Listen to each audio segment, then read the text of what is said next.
प्रदर्शन की ये हिंसक तस्वीरें आपने पटना से देखी, लेकिन अब आपको लिए चलते हैं अगली खबर की ओर, क्योंकि असम से लेकर बंगाल तक जोरदार प्रचार कर रहे रक्षा मंत्री राजनाथ सिंह का कहना है कि नागरिकता कानून को लेकर उनकी सरकार को कोई शंका ही नहीं है। ममता पर राजनाथ ने चोट करते हुए कहा कि उन्होंने फायदा लिया है इस बात का। बंगाल से लेकर चीन और पाकिस्तान पर राजनाथ सिंह से देखिए आज तक की खास बातचीत।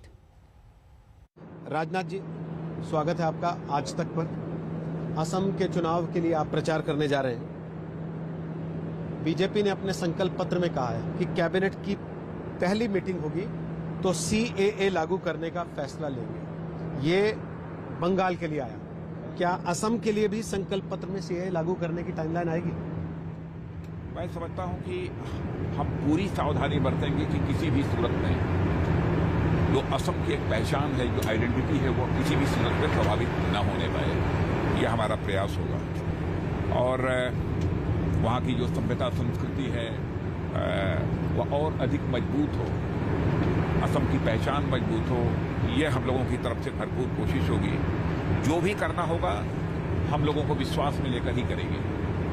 असम के लोगों को अभी तय नहीं किया कि वहाँ सीएए को लेकर बातें उस तरीके से कुछ लोगों के द्वारा इस सीएए को लेकर जो है एक गलतफहमी लोगों के अंदर पैदा की जा रही है, तो लोगों को एक विश्वास में लेकर ही कदम उठाना मैं समझता हूं कि यह उचित होगा। इसी चीज को लेकर विपक्ष आपको घेर रहा है कि आपको बैलेंसिंग एक्ट करना पड़ रहा है बंगाल असम के बीच में, क्या वाकई ऐसा है? नहीं, बैलेंसिंग एक्ट नहीं। कभी भी हमारी सरकार का यह उद्देश्य नहीं हो सकता है कि किसी भी राज्य की आइडेंटिटी प्रभावित हो, हम कभी नहीं चाहेंगे। और लेकिन कुछ लोगों ने आशंका पैदा कर रखी है कि इसके कारण जो है वहाँ की जो आइडेंटिटी है, पहचान है, वहाँ की सभ्यता संस्कृति है, वो प्रभावित होगी। तो मैं समझता हूँ कि इस गलतफहमी को हम दूर करने की कोशिश करेंगे।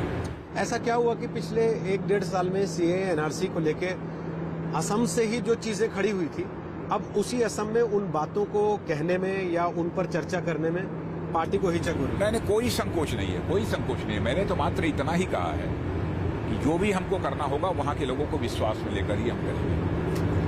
जो लोगों की गलतफहमी है उसको हम दूर करने की पूरी कोशिश करेंगे। हिमंता बिस्वा शर्मा का बयान है, उन्होंने कहा कि असम में एनआरसी और सीएए डिस्कोर्स में नहीं है। असम में एनआरसी और सीएए डिस्कोर्स में नहीं है। मैंने जो कुछ भी कहा हो, लेकिन जो मैं कह रहा हूँ वो हमारी अपनी बात है। क्या आप जब असम में बातें करेंगे, प्रचार के लिए जाएंगे, उसमें सीएए का जिक्र होगा या फिर अब सीएए बैक सीट पर है? असम अब देख लेंगे, वहां पर जैसी स्थिति बनेगी, जहां आवश्यक होगा वहां इसके संबंध में चर्चा करेंगे। लेकिन इस समय जो मैं बात कह रहा हूं, यही बात बोलना होगा, यदि मुझे तो मैं जनता के बीच बोलूंगा। कांग्रेस ने कहा कि हम 5 गारंटी दे रहे हैं असम के लिए, उसमें से एक है सीएए को खत्म करेंगे। केंद्रीय कानून को असम से खत्म करने की बात, क्या ये? देखिए, ऐसा है, कांग्रेस के द्वारा जितने भी आश्वासन, चाहे बंगाल हो अथवा असम हो अथवा देश का कोई राज्य हो, उसमें जो आश्वासन दिए जा रहे हैं वो बेमानी है। क्योंकि कांग्रेस भी हकीकत को जानती है कि किसी भी सूरत में केंद्र में आगामी कई वर्षों तक कांग्रेस सत्ता में आने वाली नहीं है। यह तो आम जनता को गुमराह करने की एक कोशिश है कांग्रेस की तरफ से। और मेरा यह मानना है कि जनता की आंखों में धूल झोंक कर कभी भी किसी राजनीतिक पार्टी को अथवा राजनेता को नहीं करनी चाहिए। राजनीति नहीं करनी चाहिए तो जनता की आंखों में आंख डालकर राजनीति करनी चाहिए।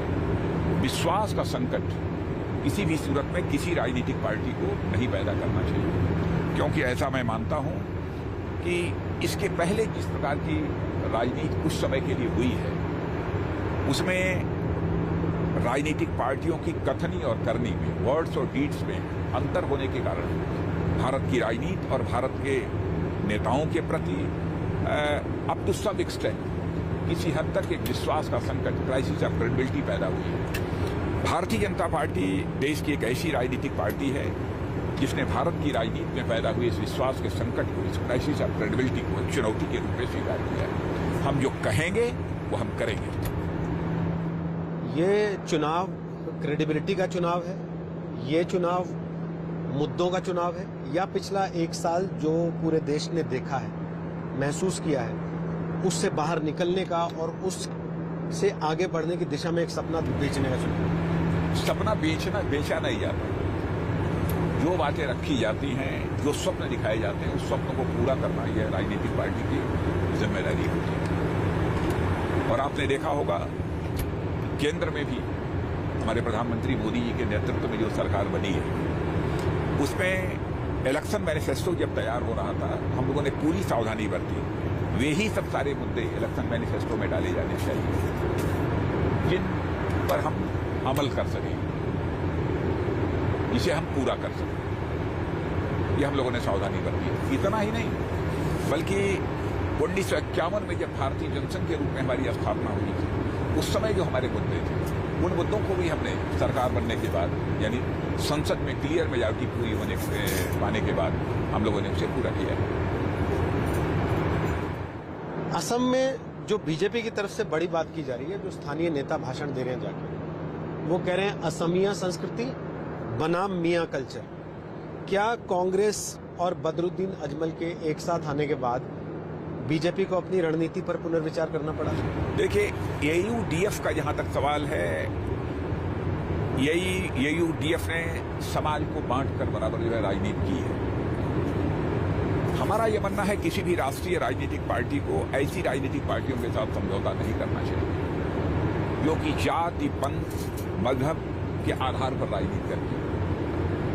जो राजनीतिक पार्टियां इंसाफ और इंसानियत के आधार पर राजनीति करती हैं, उनके साथ गठबंधन करिए, हमको कोई आपत्ति नहीं। लेकिन ये कहना असमिया संस्कृति वर्सेस मियां संस्कृति, क्या ये आपको अल्पसंख्यक वोट से पूरी तरह काट नहीं देगा?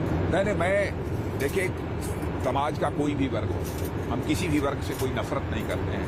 मैं दो टूक शब्दों में कह देना चाहता हूँ, जो भी भारत का नागरिक है, वह चाहे किसी भी जाति, पंथ और मजहब का क्यों न हो, हम सभी को समान नजरिए से देखते हैं। हम कास्ट, क्रीड और रिलीजन के बेसिस पर कोई भेदभाव नहीं करते। असम में आपकी 2 रैलियां, बंगाल में भी आप लगातार प्रचार कर रहे हैं। आपने सौरभ का सिक्सर भी याद दिलाया। अब सवाल यह है कि बंगाल में खेला हो बे, या फिर जो प्रधानमंत्री कह रहे हैं कि जोर से छाप और अब की बार टीएमसी साफ। देखिए, खेला हो बे, खेला हो बे तो तोलाबाजी का खेला ना हो बे, कटमनी का खेला ना हो बे, भ्रष्टाचार का खेला ना हो बे। खेला हो बे तो विकास का खेला हो बे, अशांति का खेला हो बे पश्चिम बंगाल। बीजेपी ने इस बार नाक का सवाल बना लिया क्या बंगाल को? नाक का सवाल बना लिया? मैंने नाक का सवाल बनाने का कोई प्रश्न नहीं। चुनाव जैसे सभी चुनाव लड़ते हैं, वैसे हम बंगाल का भी चुनाव लड़ते हैं। इस बार इतना कॉन्फिडेंस क्यों है बंगाल को लेकर बीजेपी? कुछ खास? जन सामान्य में जैसा माहौल बना हुआ है और भारतीय जनता पार्टी के प्रति जन सामान्य में जो एक विश्वास और भरोसा निरंतर बढ़ता जा रहा है, और हमारे प्रधानमंत्री मोदी जी के प्रति भी इस प्रकार का विश्वास और भरोसा लोगों के अंदर पैदा हुआ है, और जो हम लोगों की सार्वजनिक सभाओं में जन सामान्य के रुझान देखने को मिल रहे हैं, उससे हम लोग पूरी तरह से आश्वस्त हैं कि बंगाल के चुनाव में इस बार भारतीय जनता पार्टी कहीं 200 से अधिक सीटों पर विजय प्राप्त कर सकती है। रुके यहाँ एक छोटे से ब्रेक के लिए, फौरन होंगे हाजिर कुछ और खबरों के साथ। देखते रहिए आज तक।